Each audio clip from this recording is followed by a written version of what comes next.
Bien, vamos a trabajar con el texto Rego Penagos, Liberales y Conservadores en el siglo XIX, un viejo debate.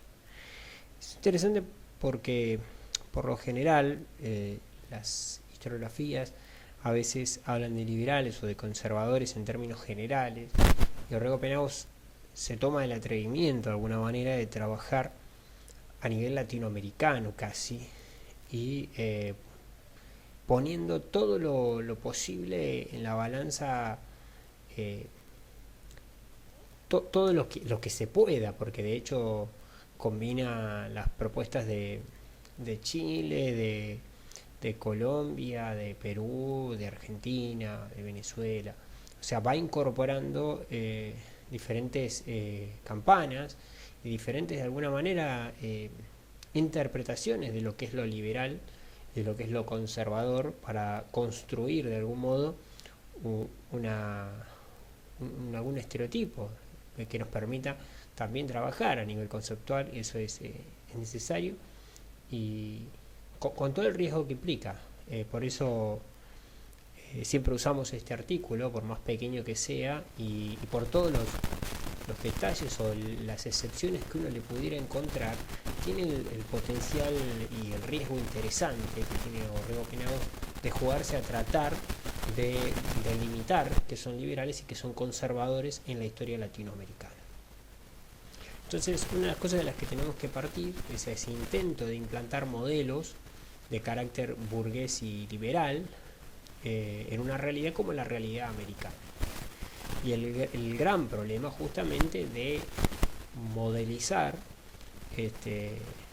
ya sea regímenes políticos o regímenes económicos o ideas o proyectos en sociedades disímiles, con características muy particulares, disímiles en términos de la diferencia que podemos encontrar entre Francia y Perú, la diferencia que podemos encontrar entre Inglaterra y Perú, pero también las diferencias que podemos encontrar entre Perú y Venezuela, o entre Venezuela y Buenos Aires.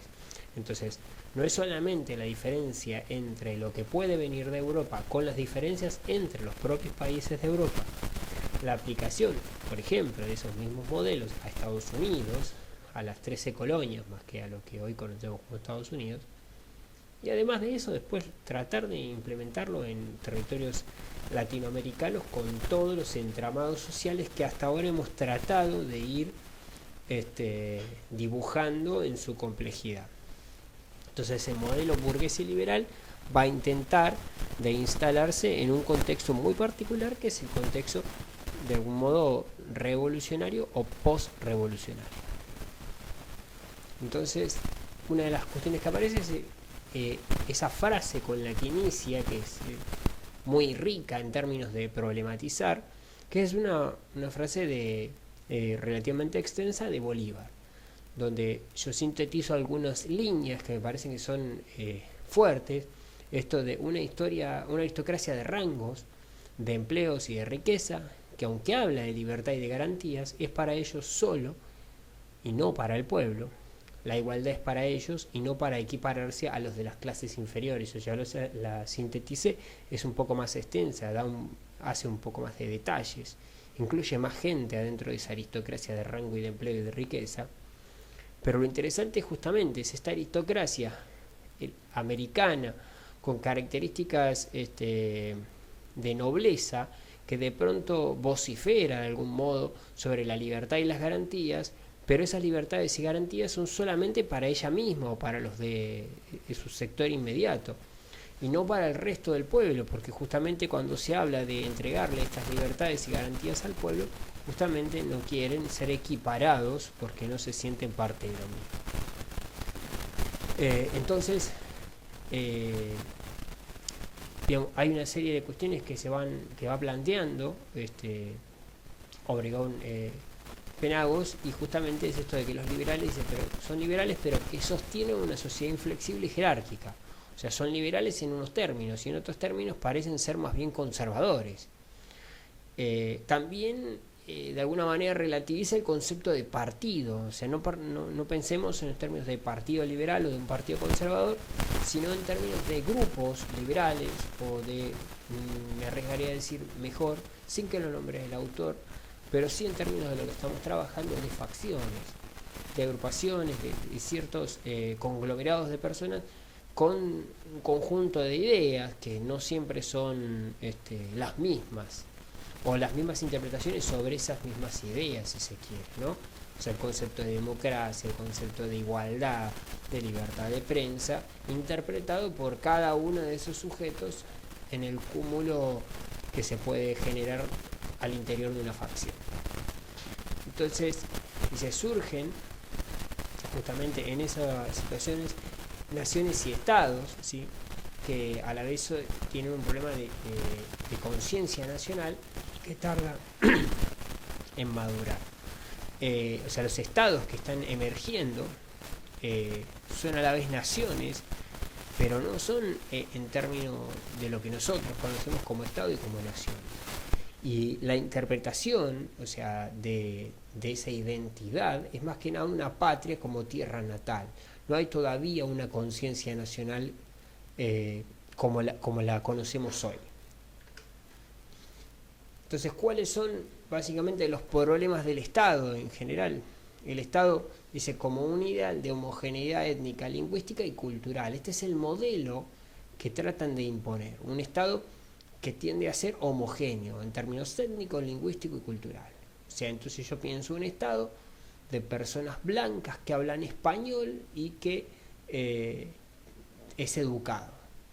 Pero al interior de ese Estado me encuentro que tengo indígenas que ni blancos son, ni hablan todos castellano, ni todos terminaron la escuela primaria. Entonces, el problema justamente está en el ideal de homogeneidad que se busca y en la materialidad de esos estados, que es imposible que logren ese tipo de homogeneidad, que es más un ideal que una materialidad de las cosas. En ese sentido cobra importancia también el centralismo como estrategia política, en tanto que resuelve mejor las disidencias al interior de esos emergentes estados, emergentes gobiernos, y resuelve mejor esas disidencias que tiende a generar la estructura federal. O sea, los poderes autonomizados de los territorios, de las jurisdicciones, llamémosle provincias, intendencias o audiencias, porque dependiendo de cómo se organizaron cada uno de ellos, esos federalismos emergentes tienden a generar disidencias y problemas internos. Entonces, los casos donde se practicó un centralismo tendía a resolverse bastante más rápido, tendía a resolverse con cierta simpleza los problemas políticos. Lo que no quiere decir que eso no tuvo costos mayores, sino en cuanto a la capacidad de resolver problemáticas. La movilización de las masas también aparece como un problema, en términos de que la movilización de la masa me habla de la igualdad, me habla de una democratización, de una participación popular, pero también tiene el problema de que justamente si la facción contraria logra una movilización mayor a la mía, eso tiende otra vez a la inestabilidad política y a no permitir resolver estas disidencias que mencionábamos recién. Entonces, por un lado hay sectores que no son permeables a la movilización de las masas, pero se encuentran justamente que si sus adversarios sí lo son, les permite tranquilamente hacerse con el poder. Entonces, la única manera para disputar esos espacios de poder es movilizando a las masas, aún considerando a muchas de estas masas como sectores ignorantes. Esto es bueno para poder repasar los otros autores que estuvimos trabajando, justamente porque eso nos permite pensar cómo es concebido el sujeto de dominación, o sea, el que vamos a dominar. O sea, cuánto es de útil la masa votante, cuánto es de útil la masa movilizada políticamente. Eso construye esto que José Luis Romero, el historiador argentino, dio en llamar democracias inorgánicas. O sea, unas democracias que son democracias en tanto la movilización de masas es una forma de participación política, pero es inorgánica en términos de que no se refiere a la institucionalidad de esa participación, básicamente, o a un formato que esté basado en la periodicidad de esa participación. Por otro lado, esta misma movilización genera en algunos sectores de la élite esa que ya mencionáramos, esa desconfianza con respecto a lo peligroso que es organizar o hacer levantiscas a las masas si nos referimos a los sectores más humildes de la sociedad. Entonces nos encontramos frente a un proyecto conservador que Penagos, bueno, relativiza, pero bueno, a los fines explicativos utiliza el concepto.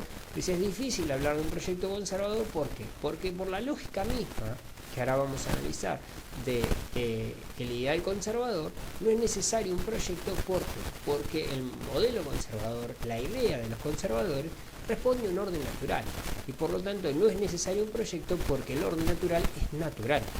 No necesita de una explicación, no necesita de una elaboración. Está ahí antes que nosotros. La naturaleza lo impuso. Entonces, existe un orden natural de las cosas y ese orden natural de las cosas es el orden que organiza principalmente a la sociedad. Entonces, no es posible un proyecto porque sería como tratar de modificar algo que por naturaleza es y debe ser así. Entonces, no hay modo de pensar en un modelo, en un proyecto, cuando en realidad es la naturaleza la que determina el modo en el que las cosas se manifiestan o se dan. Esta es la lógica por la cual los conservadores plantean o tienen sus propuestas. Ese orden natural es desigual.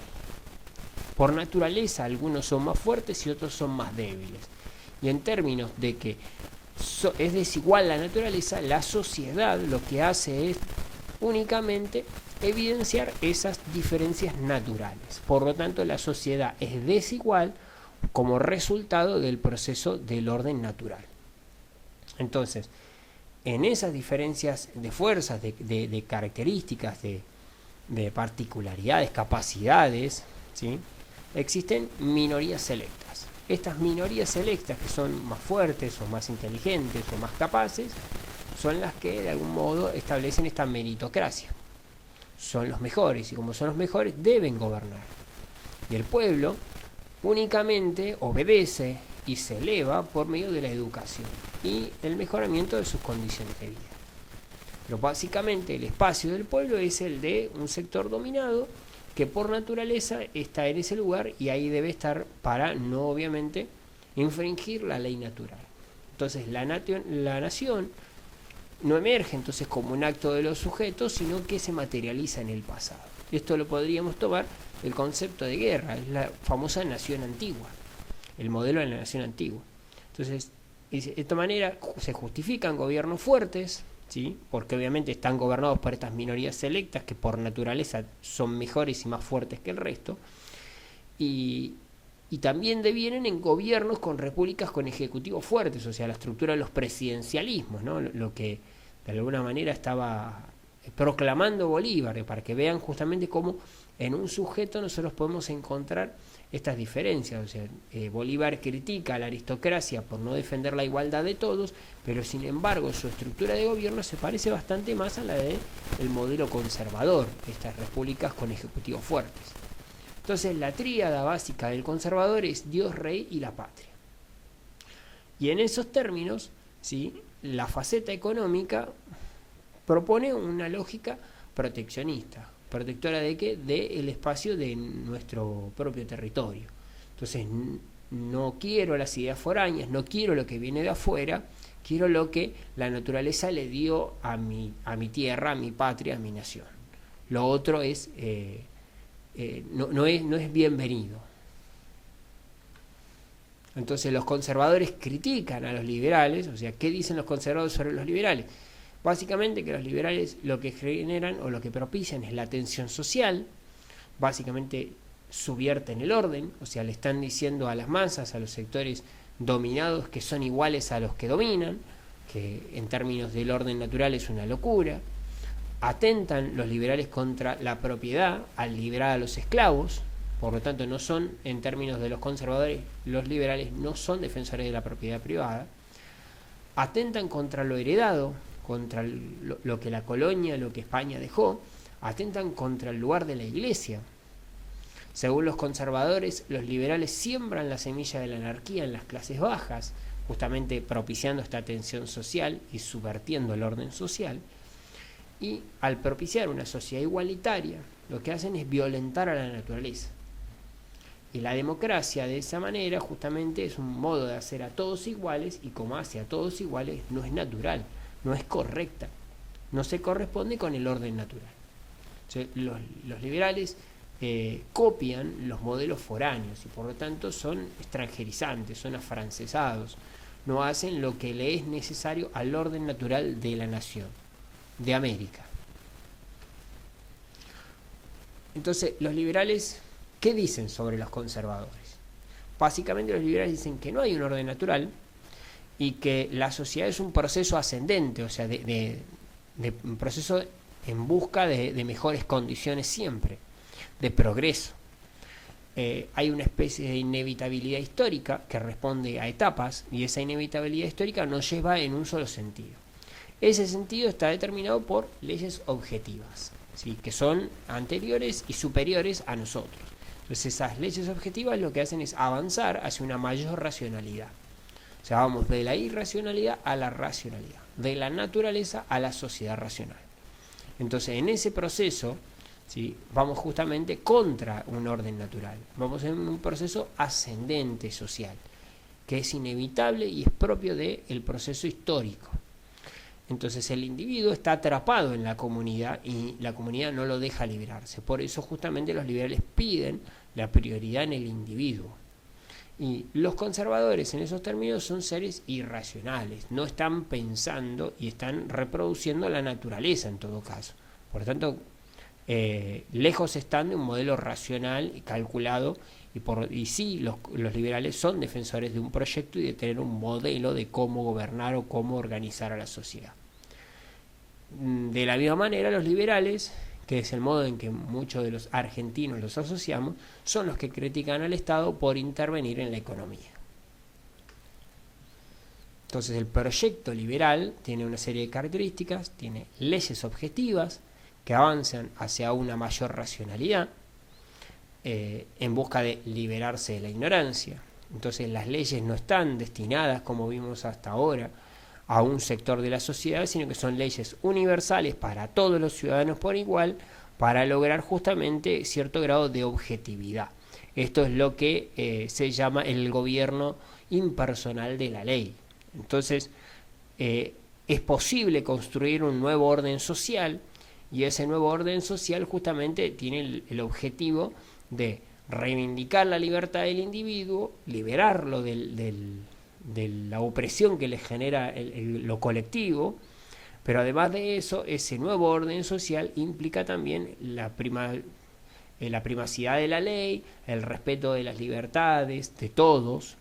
Entonces el orden político responde ahora al gobierno de la ley, no están, digamos, en busca de una democracia donde todos los sujetos son iguales, liberar esas fuerzas sociales de la intervención de las instituciones. Por lo tanto, va a haber justamente en los modelos liberales el retiro de las tierras que posee la Iglesia, la desaparición de las instituciones propias del sistema colonial, el retiro justamente del Estado, de la economía, los famosos librecambistas. Entonces aquellas empresas que controlaba la corona van a quedar en manos de los privados, pero no por lo que hoy conocemos como privatizaciones, sino simplemente porque el Estado desaparece de esa función, queda abolida esa institución. Demos un ejemplo para que se entienda. Existe algo que se llama la renta del tabaco, que es una institución que monopoliza la compra-venta de tabaco. No se puede comprar tabaco si no es a la renta, y en los proyectos liberales la renta desaparece, pero no hay un proyecto de qué va a pasar después. No, en algún momento algún empresario emprendedor pondrá una fábrica de cigarrillos y hará cigarrillos, y si no, se traerán importados. Esa es la lógica del proyecto liberal. No es que el Estado se retira de un lugar donde estaba y tiene un reemplazo. No, deja justamente que la acción privada de los sujetos, del individuo en particular, pueda lograr esa respuesta. De esa manera, Penagos nos arma, ¿sí? De alguna manera los dos modelos, el modelo conservador y el modelo liberal, y lo aplica finalmente al Perú. Y ver justamente cuál es el debate en torno a estas dos posturas, ¿sí? En el contexto del Perú post-revolucionario.